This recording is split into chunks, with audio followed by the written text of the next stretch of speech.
2 दिवसांच्या वेदना आणि एका आईचा संपत चाललेला विश्वास. लेबर पेन इतका वाढला होता की त्या आईने स्वतःच सांगितलं, आता सिझेरियन करा, माझ्याकडून नाही होणार. पण डॉक्टरांनी तिला धीर दिला आणि सांगितलं, थोडा विश्वास ठेवा, तुमची नॉर्मल डिलिव्हरी होऊ शकते. एका रात्री, मध्यरात्रीच्या वेळी तिची नॉर्मल डिलिव्हरी यशस्वी झाली. मी निलिमा बेटकर. मी पहिल्या महिन्यापासून इथे मातृत्व हॉस्पिटलमध्ये टेकवानी सरांकडे ट्रीटमेंट घेत आहे.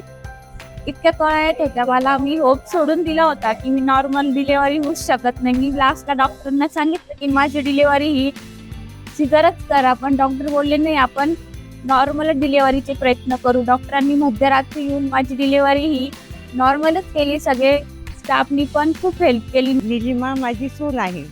आई माझा म्हणजे अनुभव, माझ्या वेळेस माझ्या मुलाच्या टायमाला सुद्धा हेच डॉक्टर होते. मला खूप छान अनुभव होता. पहिल्या महिन्यापासून सरांनी खूप केअर केली. सगळ्या स्टाफनी वगैरे खूप हेल्पफुल स्टाफ आहे इथला.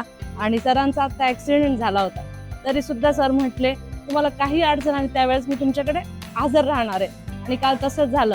मिडनाईटला डिलिव्हरीसाठी आली आणि सर एका कॉलवर इथं हजर राहिले. डॉक्टरांचा अपघात झाला होता, तरीही ते आई आणि बाळासाठी हॉस्पिटलमध्ये पोहोचले.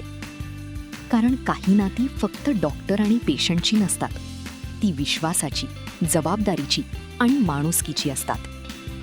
मातृत्व प्रत्येक स्त्रीसाठी, प्रत्येक क्षणी.